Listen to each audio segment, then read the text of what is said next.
शायद साहब बड़ी परेशानी की बात है because world cup is just around the corner और हम पहले भी ये देख चुके हैं कि शाहीन को घुटने की इंजरी पहले भी हो चुकी है। ये कितनी बढ़ सकती है और क्या हमें इसका इफेक्ट देखने को मिलेगा, क्योंकि वो इस बिग बैश में किसी एक मैच में भी लीथल नज़र नहीं आया। विकेट लेना एक अलग चीज़ है, कहीं उनकी जो वो दहशत है वो भी नहीं दिखी। तो क्या कहेंगे इसमें? हार्ड ग्राउंड्स होते हैं, ज़ाहिर उसमें फास्ट बॉलर को बहुत मुकम्मल फिट होने की ज़रूरत होती है। अब ये इंजरी हुई है, ऑल्दो के एमआरआई ने ये सजेस्ट किया है कि इतनी कोई सीरियस इंजरी नहीं है, अल्लाह करे कि ये रीहैब से सही हो जाए। और वहाँ के एक्सपर्ट्स ये कह रहे हैं कि 8 से 10 दिन में शाहीन शाह अफरीदी दोबारा बॉलिंग कर सकेंगे। तो ये एक अच्छी खबर है पाकिस्तान के लिए।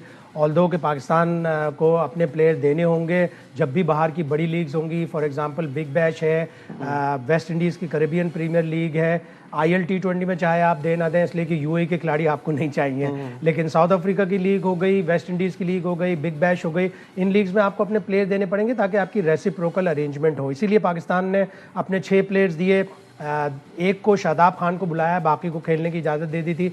अनफॉर्चुनेटली शाहीन इतना अच्छा भी नहीं कर सके, 4 मैचों में 2 विकेट, पहले मैच में बीमर कराने की वजह से वो सस्पेंड भी हुए। तो अल्लाह करे वो 8-10 दिन दोबारा बॉलिंग करने लगे और फिर पाकिस्तान में ही रहकर थोड़ी प्रैक्टिस मोमेंटम करें, इसलिए कि T20 वर्ल्ड कप में शाहीन विल बी अ की कॉग इन पाकिस्तान बॉलिंग। शायद साहब let's talk about the pros and cons, जिसकी ऊपर हम ये बात करेंगे कि हमें ये प्लेयर्स देने से क्या फ़ायदा हो रहा है और क्या नहीं हो रहा, क्योंकि रिस्क बहुत बड़ा था।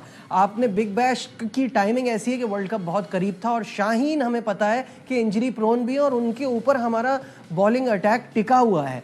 तो यहाँ भेजने से, क्योंकि IPL और PSL साइमल्टेनियसली चल रही होगी, तो स्टार प्लेयर्स तो वैसे ही सारे IPL में मौजूद हैं, तो हमें उसके बाद एक्चुअली कौन से ऐसे बड़े खिलाड़ी मिल रहे हैं जिसके लिए इतना बड़ा risk? I am not talking about all the other players, लेकिन हमें अपने मेन बॉलर को, जिस पे हमारे फास्ट बॉलिंग चल रही थी, उसको तो थोड़ा प्रोटेक्ट करना चाहिए। इस तरह तो फिर आपको PSL के लिए प्लेयर नहीं मिलेंगे। आपने एक विंडो रखी है, अच्छा है, एक मेरे हिसाब से तो बड़ा अच्छा वाइज स्टेप था कि आपने IPL से क्लैश इसलिए कर ली कि आपको एक तो इंटरनेशनल क्रिकेट उस स्लॉट में नहीं मिलेगी, उस विंडो में इंटरनेशनल क्रिकेट नहीं होगी, आपको प्लेयर भी वो बहुत से प्लेयर जो IPL में नहीं जाएंगे, IPL वाले, और ऐसा जरूरी नहीं है कि IPL सारे ही टॉप स्टार प्लेयर उठाती हो, बहुत से प्लेयर वो किसी और वजह से भी नहीं उठाते और वो फिर पाकिस्तान की सुपर लीग को मिल सकते हैं। और ये आपको करना पड़ेगा। एक लीग और मैं नाम लेना भूल गया कि द 100 में भी आपको अपने प्लेयर्स देने पड़ेंगे। एक सीजन में हमने नसीम शाह को कॉन्ट्रैक्ट करवाया और फिर उसके बाद उसको नहीं खेलने दिया, उसका माली नुकसान भी हुआ, आपका England and Wales cricket board से ताल्लुक भी खराब हुआ।